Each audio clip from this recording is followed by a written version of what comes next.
The water was not clear. It was a suffocating blue, pressing in from all sides. 50 meters below the surface, the pressure was immense. His lungs burned. Elias Stadiatis was not a historian. He was a sponge diver, a man who hunted the ocean floor near the Greek island of Antikythera. But what he saw in the crushing deep of the year 1900 was not a sponge. It was a hand, a bronze hand, reaching up from the seabed, greened by corrosion, surrounded by the dark, ghostly shapes of other bodies. He surfaced, tearing off his heavy brass helmet. He screamed to his captain, Dimitrios Kontos. He babbled of a shipwreck, a heap of naked, dead women rotting on the ocean floor. Kontos descended himself. He returned, pale, with the bronze arm of a statue. This was the Antikythera shipwreck, the greatest treasure trove of ancient Greek statues ever discovered. They found marble wonders. They found priceless bronze figures. They celebrated. But they also found something else. Amid the splendor, buried in the silt was a lump, a single corroded lump of bronze about the size of a large book. It was fused together by more than 2,000 years of undersea pressure. It was ignored. It was mistaken for a rock, perhaps a piece of the ship itself. It was sent to the National Archaeological Museum in Athens, where it sat, broken, forgotten, for 2 long years. It waited. Then, a sudden change in humidity caused the calcified lump to crack. A museum technician looked closer. He did not see rock. He saw a gear. A perfectly formed, triangular-toothed gear wheel, embedded inside the mass. And in that moment, the narrative of history broke. What if the most sophisticated piece of technology found from the ancient world was not a weapon, not a temple? What if it was a box? A box that should not exist. A box that whispers a terrifying truth that our timeline, our entire understanding of human progress, is wrong. The official story of technology is linear. It is a simple, comforting line. It begins with stone tools. It moves to bronze. It discovers iron. It builds aqueducts and cathedrals. It invents the printing press. It harnesses steam. It finally, in the clock towers of the 14th century, masters the intricate gear. That is the story. The Antikythera Mechanism is the fact that tears that story apart. This was not a simple tool.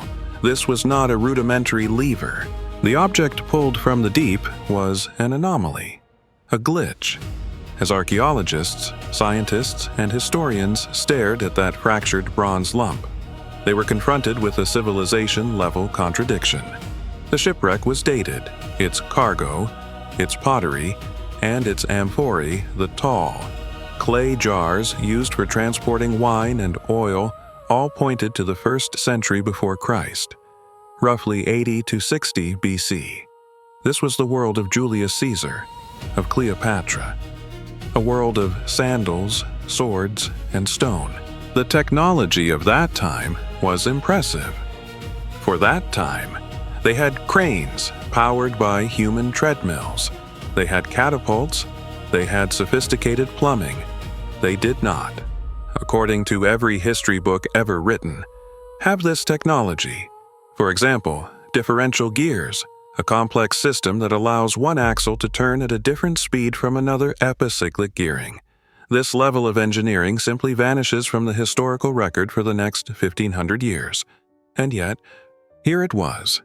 This was not a product of the Roman Empire or the Hellenistic Greeks. This was, by all appearances, a product of the Industrial Revolution. It looked like a complex 18th century European clock, but it was 2,000 years too early. Imagine finding a functional smartphone inside a sealed Egyptian sarcophagus. Imagine discovering a laptop computer buried beneath the foundations of a Roman villa. This is the scale of the Antikythera Mechanism. It is an out-of-place artifact, so profound, so undeniable, that it forces a choice. Either the object is a hoax, or our understanding of history is the lie. For decades, the mainstream consensus tried to neutralize it. They called it an astrolabe, a common, flat, handheld device used by sailors to measure the stars and find their latitude. A simple navigational tool.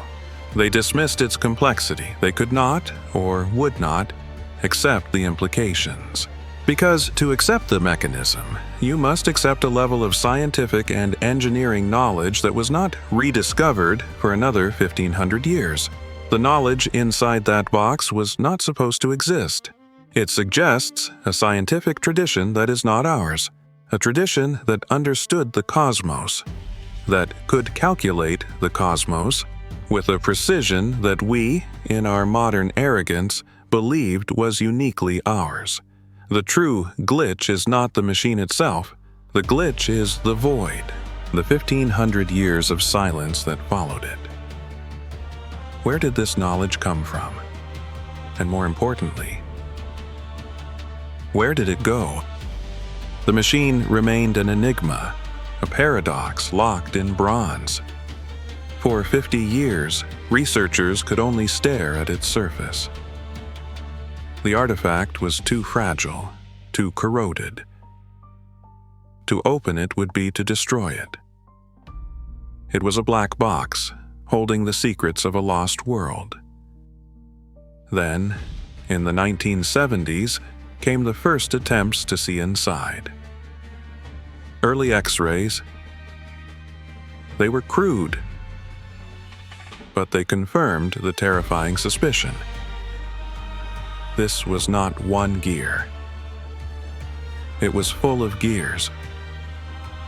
A dense, complex nest of interlocking wheels. The world was not ready for the answer. In 1990, the British scientist Michael Wright began a meticulous study.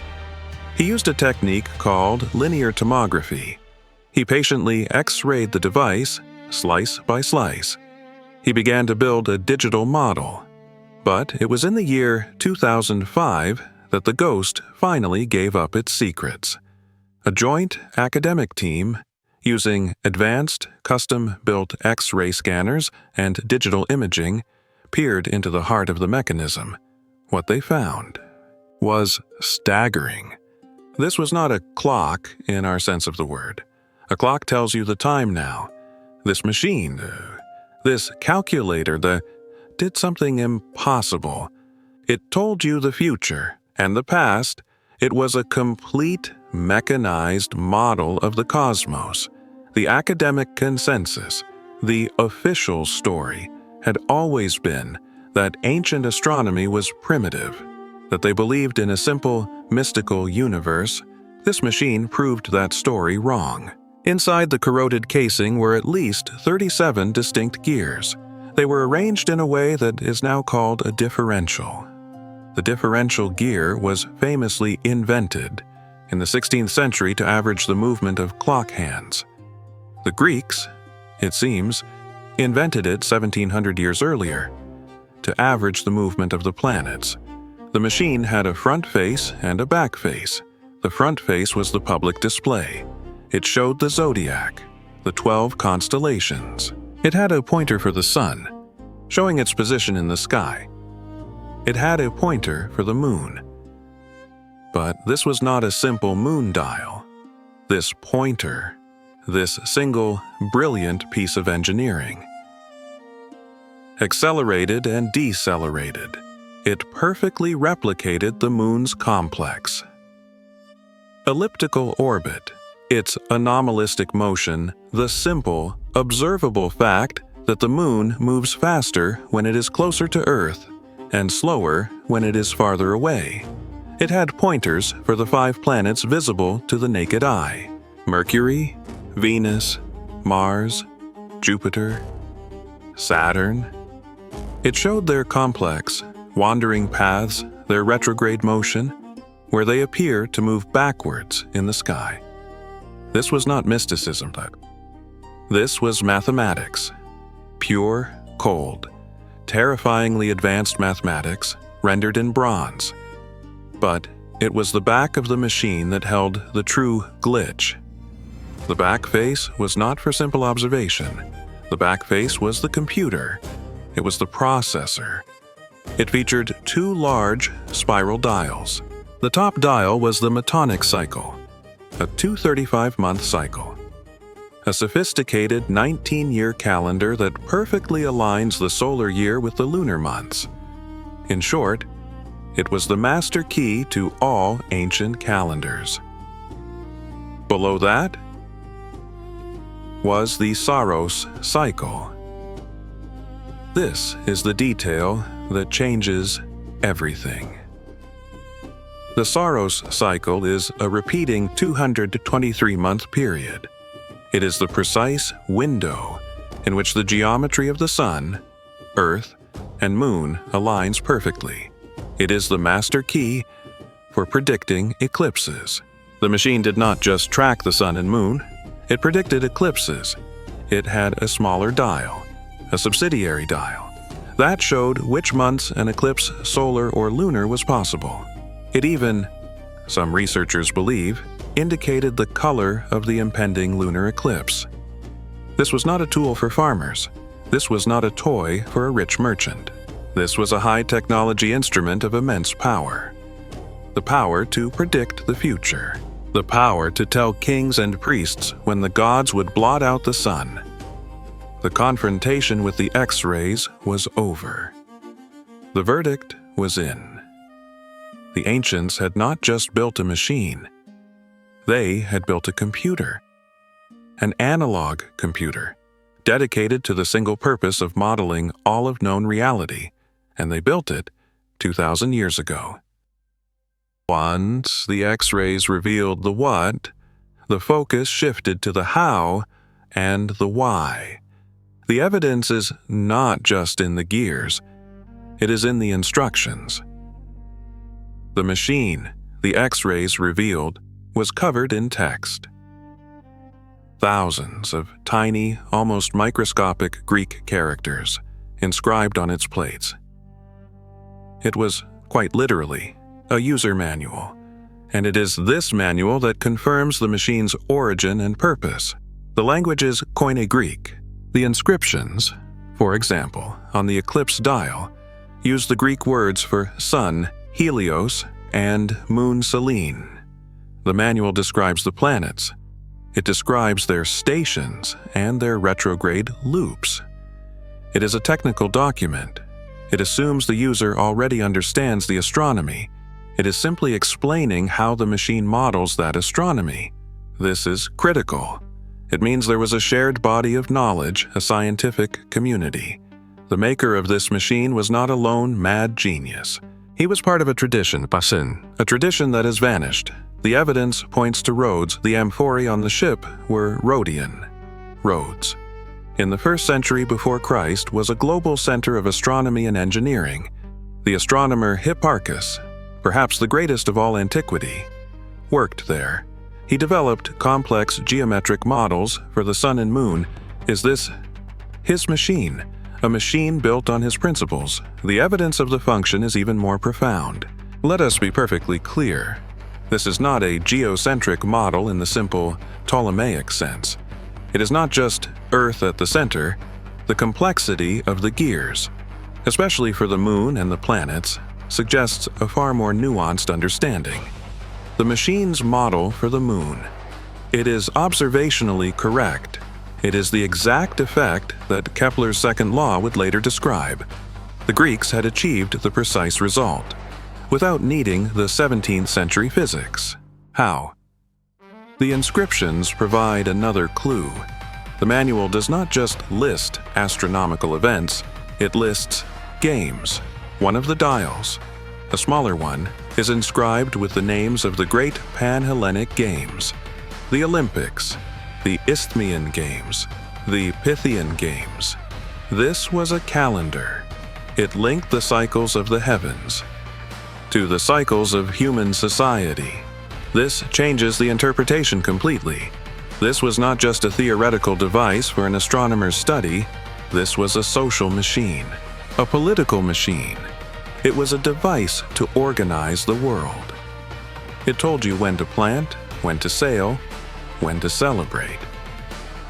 It told you when the heavens themselves would put on a display of power. The evidence points to a single, shattering conclusion. The ancient Greeks, or at least a forgotten school of them, did not just observe the cosmos, they quantified it. They built a mechanical, predictive model of it. They encoded the laws of nature, as they understood them, into a physical object. They believed that the universe was rational, that it operated on rules, and that those rules could be modeled, could be known. This is the very definition of science, and this machine is the physical proof that this scientific tradition, this mechanical, computational tradition, was alive and well in the 1st century before Christ. And then, it died. It was not improved upon. It was not replicated. The knowledge was not passed down. The Romans, who conquered the Greeks, were master engineers of concrete and arches. They were not, it seems, master engineers of differential gears. The knowledge faded. The tradition broke. The next time a device of this complexity appears in the historical record is the 14th century, the astronomical cathedral clocks of Europe. There is a gap, a chasm, 1,500 years wide. The Antikythera Mechanism sits on one side of that chasm. We sit on the other. It is the only bridge, the only survivor. It is the smoking gun of a lost science.